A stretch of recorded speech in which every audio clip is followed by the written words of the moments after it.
नमस्कार दोस्तों आज वोट अधिकार यात्रा बिहार के अंदर आखिरी दिन यानी समापन की तरफ जा रहा है, या यूं कहें कि इस यात्रा का समापन होने जा रहा है। लेकिन इस वोट अधिकार यात्रा में देश के तमाम बड़े बड़े नेता शामिल हो गए हैं दोस्तों। हेमंत सोरेन, राहुल गांधी, अशोक गहलोत, संजय राउत, सुप्रिया सुले, बहुत सारे तमाम नेता जो है अपने जगह पर पहुंच चुके हैं। उस यात्रा की साफ साफ तस्वीरें आप देख सकते हैं कि बहुत ही बड़ा ऐतिहासिक होने जा रहा है दोस्तों। कहा यह जा रहा है कि यात्रा इतना ऐतिहासिक होने जा रहा है कि आज तक बिहार के अंदर इतनी भीड़ कभी नहीं देखी जा सकती थी दोस्तों। और आज गांधी मैदान में यह तस्वीरें अपने आप में बहुत बड़ा ऐतिहासिक हो गई हैं, क्योंकि इस यात्रा की शुरुआत राहुल गांधी ने की थी और जब समापन हो रहा है तो देश के तमाम बड़े दिग्गज नेता भी वहां पर जो है सम्मिलित हो चुके हैं दोस्तों। पहले यह यात्रा गांधी मैदान में ही पूरा प्रोग्राम किया गया था, लेकिन अचानक से बदलाव के बाद इस यात्रा को कहा यह जा रहा है कि गांधी मैदान से लेकर के जो है हाई कोर्ट यानी पटना जो हाई कोर्ट है वहां पर मौजूद जो अंबेडकर की मूर्ति है 4 किलोमीटर का यह सफर ये पूरा पैदल मार्च किया जाएगा दोस्तों। ऐसी खबर चल रही है और देखेंगे कि तस्वीरें लगातार आप सभी के सामने आ रही हैं और ये यात्रा की शुरुआत जो है अब हो चुका है दोस्तों। बताइए जा रहा है कि इस यात्रा में राहुल गांधी ने जो गांधी मैदान से लेकर जो अंबेडकर जी तक जो जा रहे हैं यात्रा कर रहे हैं, इस यात्रा का भी नाम गांधी से अंबेडकर तक रख दिया गया है दोस्तों।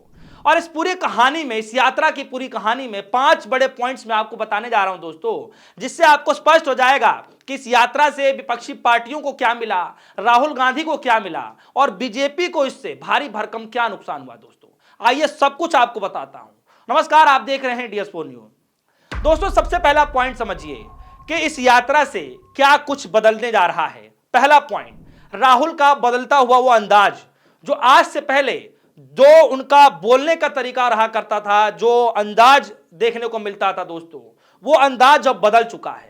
एक वक्त था जब राहुल गांधी को पप्पू कहकर उनका मजाक उड़ाया जाता था। मीडिया चैनल्स उनको व्हाट्सएप यूनिवर्सिटी कह लीजिए कि किस तरीके से उनको छवि बिगाड़ने के लिए व्हाट्सएप यूनिवर्सिटी जैसे इस्तेमाल करके उनकी छवि को लगातार बिगाड़ने की कोशिश की जाती थी। लेकिन आज इस यात्रा से जो तस्वीरें निकल करके सामने आ रही दोस्तों, सभी को चौंका कर रख दिया है।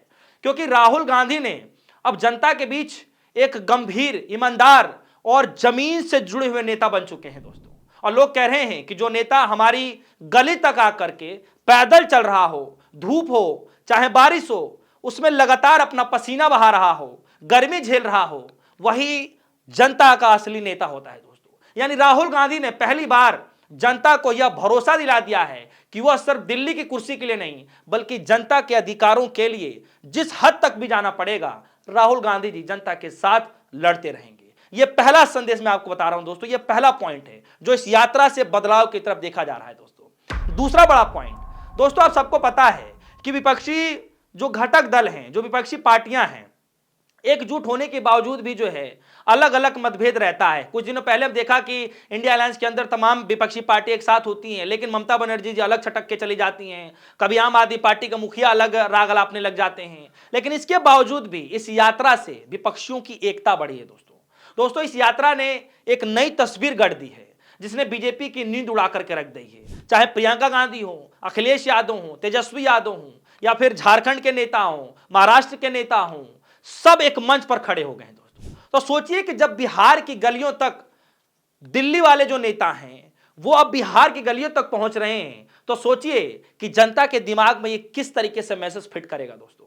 ये बिल्कुल साफ है कि विपक्ष ये मैसेज देने की कोशिश कर रहा है कि विपक्ष अब बिखरा नहीं है, आपस में मतभेद नहीं है, बल्कि एकजुट होकर के इस भारतीय राजनीति के अंदर एक बड़ा जो है हथियार बनाने की तैयारी कर ली है, या यूं कहे कि भारतीय जनता पार्टी के खिलाफ एकजुट होकर लड़ाई लड़ने की पूरी तैयारी कर ली है, या यूं कहें कि कमर कस ली गई है दोस्तों। तो दूसरा पॉइंट यही है कि इंडिया अलायंस की जो एकजुटता है वो अब स्पष्ट तौर पर दिखाई जा रही है, तस्वीरें साफ तौर पर दिखाई दे रही हैं। क्योंकि अब इस लड़ाई में आम आदमी पार्टी भी साथ में है, स्टालिन भी साथ में है, ममता बनर्जी भी साथ में। आप देखेंगे कि किस तरीके से ममता बनर्जी, टीएमसी के कई सारे सांसद भी यहां स्टेज पर मौजूद है दोस्तों, किस तरीके से जा रहे हैं। अब तीसरा पॉइंट समझिए जो सबसे बड़ा गंभीर माना जा रहा है, तेजस्वी यादव का उभार। देखिए सबको पता है कि बिहार की राजनीति में विपक्ष के तौर पर अगर कोई सबसे बड़ा नेता है तो वो तेजस्वी यादव है दोस्तों। बिहार में अगर आप यात्रा देख रहे हैं, क्योंकि पहले दिन से जब राहुल गांधी यात्रा कर रहे हैं तो कदम से कदम मिलाकर अगर कोई नेता चला तो वह है तेजस्वी यादव। बाद में प्रियंका गांधी इस यात्रा को ज्वाइन करती हैं, फिर स्टालिन भी आते हैं और बहुत सारे नेता इसमें ज्वाइन करते हैं। लेकिन इस यात्रा में क्योंकि बिहार में चुनाव होने जा रहा है, इसीलिए तेजस्वी यादव का कहीं ना कहीं ग्राफ जो है बढ़ा है इस यात्रा से। आपको पता है तेजस्वी यादव कौन है, लालू यादव के बेटे हैं, और जो ये टैग मिलता रहा है कि सिर्फ बेटा है, इसी वजह से लोग इनको पसंद करते हैं। बाप की कमाई हुई उस मेहनत का फल तेजस्वी यादव को मिलता है दोस्तों। लेकिन इस यात्रा से तेजस्वी यादव ने अपनी खुद की पहचान बनाई है, और यह साफ है कि जो भीड़, जो नारे लग रहे हैं, जो भीड़ आ रही है, और लोग जो भीड़ में कह रहे हैं कि तेजस्वी हमारा नेता है। राहुल गांधी भी एक तरफ साफ तौर पे कह रहे हैं कि बिहार में लड़ाई तेजस्वी यादव की अगुवाई में की जाएगी दोस्तों।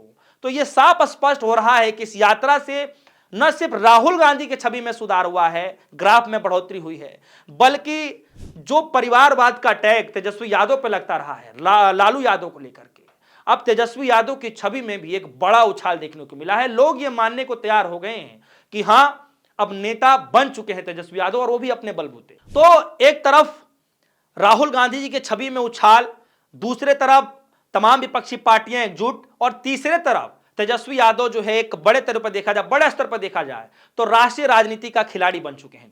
चौथा पॉइंट जो कहीं ना कहीं भारतीय जनता पार्टी के लिए पतन बनने जा रहा है, यूं कहें कि नीतीश कुमार की राजनीति का सियासी जो खेल है उसका पतन होने जा रहा है दोस्तों। वो क्यों, आप देखिए।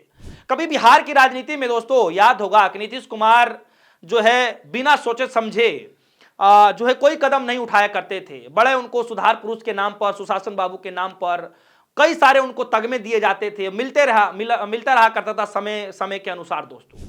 लेकिन अब हालात ऐसे हो गए हैं कि नीतीश कुमार सिर्फ बैसाखी बनकर के रह गए, या यूं कहें कि सिर्फ स्टाम्प रबड़ वाली सरकार बनकर के रह गए हैं। पीछे क्या जो है सलाह दी जाती है, दिल्ली से क्या संदेश जाता है नीतीश बाबू के लिए, वही सलाह उनको मानना पड़ता है।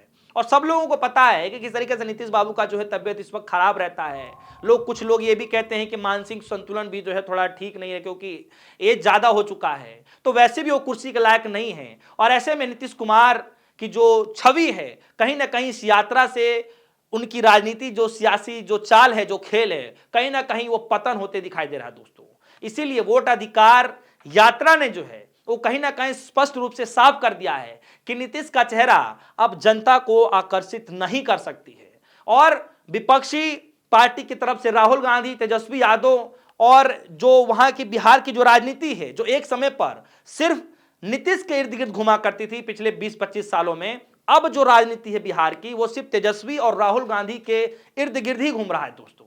इसीलिए कहा जा रहा है कि नीतीश कुमार के हाथों से ये जो सियासी जो चाल है, जो राजनीति है, वो कहीं ना कहीं खिसकती हुई जा रही है दोस्तों। और पांचवा और सबसे आखिरी पॉइंट मैं आपको बता दूं कि इससे सबसे बड़ा संदेश क्या देने जा रहा है, ये जो यात्रा है, इस यात्रा से सबसे बड़ा संदेश निकल करके क्या आ रहा है दोस्तों। इस यात्रा से दो बड़े संदेश निकल के आ रहे हैं। एक तो सन 2025 का जो बिहार के अंदर चुनाव हो रहा है वो, और आने वाले लोकसभा का संदेश भी बिल्कुल स्पष्ट तौर पर जो है दिखाई दे रहा है दोस्तों। इस यात्रा ने न सिर्फ एक नैरेटिव ही गढ़ दिया कि आने वाले समय में जो भी चुनाव होंगे उसका मात्र ये ट्रेलर है, चाहे वो बिहार का हो, उसके बाद आप देखेंगे कि बंगाल का भी चुनाव होना है, फिर असम का चुनाव होना है, तो एक ट्रेलर के रूप में भी इसको देखा जा रहा है कि एक नैरेटिव गढ़ दिया गया विपक्षी पार्टियों की तरफ से। और आपको भी पता है कि सन 2025 में विधानसभा का चुनाव होना है बिहार के अंदर में, उसके बाद फिर 29 में लोकसभा का भी चुनाव होना है। और ये दोनों जो चुनाव है दोस्तों, इसकी जो सीन है, जो आने वाली जो स्क्रिप्ट है, वो पहले ही इस यात्रा से सेट कर दिया गया है दोस्तों। अब लोग अब इस लड़ाई को समझ रहे हैं कि ये लड़ाई सिर्फ मोदी बनाम राहुल गांधी की है, तो बिल्कुल गलत सोच रहे हैं। वो इसलिए गलत सोच रहे हैं क्योंकि ये लड़ाई अब सीधे जनता के बीच की हो गई है दोस्तों। जनता के बीच के कह लीजिए, या फिर सत्ता के अहंकार बनाम जनता के अधिकार की लड़ाई बन चुकी है दोस्तों। और इसीलिए कहा जा रहा है कि अब ये लड़ाई बहुत ज्यादा पेचीदा हो गया है। जो राहुल गांधी ये जो पूरी यात्रा 16 दिन की तय करके निकले थे, जो पूरी रूपरेखा बना करके निकले थे, जिसमें 1300 किलोमीटर की यात्रा थी, 16 दिन की यात्रा रही, और आज समापन का दिन है, तो देखिए किस तरीके से तस्वीरें निकल करके आ रही है दोस्तों। अपने आप में शायद आज हो सकता है कि आज की रात बीजेपी को नींद भी ना आए दोस्तों। और इस यात्रा से आप देखेंगे कि न सिर्फ आज की राजनीति बल्कि आने वाली जो भविष्य की जो राजनीति है दोस्तों, वहां तक का भी स्क्रिप्ट लिखा जा चुका है दोस्तों विपक्षी पार्टियों की तरफ से। अब आप पूछेंगे कि इस यात्रा से नतीजा क्या निकला।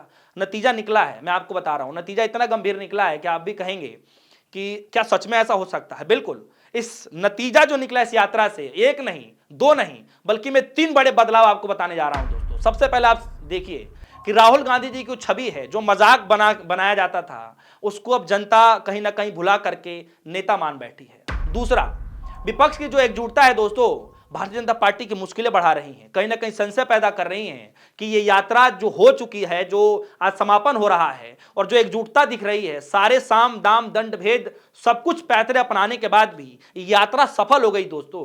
किस तरीके से यात्रा को धूमिल करने की कोशिश की गई, किस तरीके से जो है इस पूरी यात्रा की जो खीस है देखा गया, जिसमें लाठीचार्ज तक हो जाता है, लाठीबाजी हो जाती है बीजेपी पार्टी के कार्यकर्ताओं की तरफ से, कांग्रेस पार्टी के कार्यकर्ताओं की तरफ से, राहुल गांधी की छवि को कैसे धूमिल किया जाता है दोस्तों।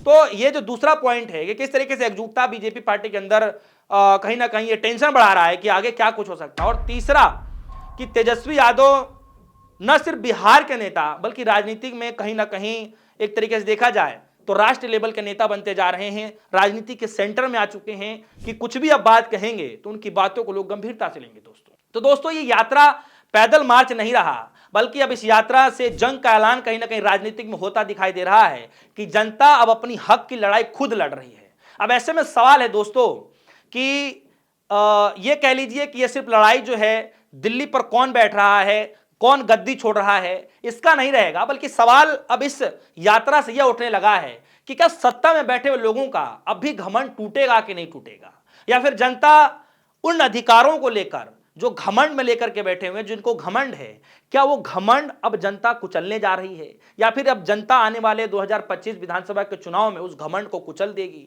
क्या कुछ होगा ये अब आने वाला वक्त तय करेगा दोस्तों। लेकिन विपक्षी पार्टियों की तरफ से, खासतौर पर राहुल गांधी की तरफ से, तेजस्वी यादव की तरफ से, ये पूरा मामला जो है सेट कर दिया जा चुका है, और सिर्फ आज की राजनीति नहीं, आने वाले 10 सालों की राजनीति सेट हो चुकी है दोस्तों। तो दोस्तों, आप सभी को क्या लगता है कि आने वाले वक्त में क्या कुछ होगा? फिलहाल के लिए दीजिए इजाजत, देखते रहिए डिस्को न्यूज़। धन्यवाद।